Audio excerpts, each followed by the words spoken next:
snow means many of you are heading up to the slopes, but an avalanche advisory has been issued for most of the state. Yeah, it might seem early, but 2 people have already been caught in an avalanche. About 5 years ago, a trip to the high country changed one Colorado Springs man's life forever. KRDO News Channel 13's Emily Allen tells us about the lesson he learned and what's in store for this season.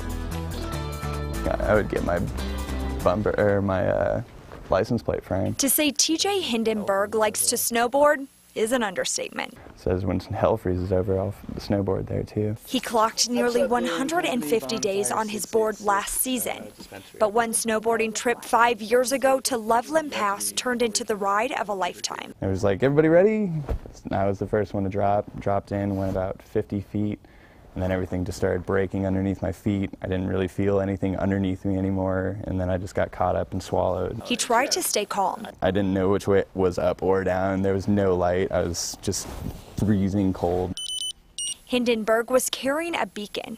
His friends found his signal and started to dig. I felt something in my back, and then a little bit later, there was sunlight. My friends were pulling me out of the ground.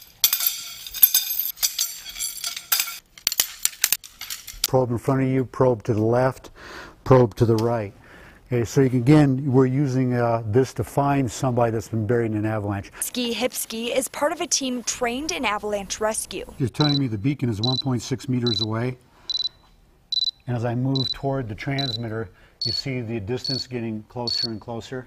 If you're in the wrong place at the right time, it can be bad news. The most common groups to get caught in avalanches are often snowshoers, as well as skiers, snowboarders, and snowmobilers. The snow might not be deep, but it's still dangerous. The whole mountainside potentially is moving, and if there's rocks or trees, blocks of ice, there's lots of potential things that you can get hurt on if that avalanche carries you into it.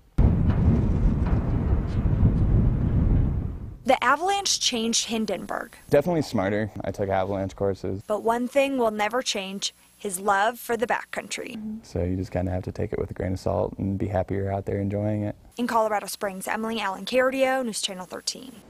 Now, there are phone apps that you can download to check out the conditions. Hindenburg says he checks those apps before he heads to the backcountry. And you can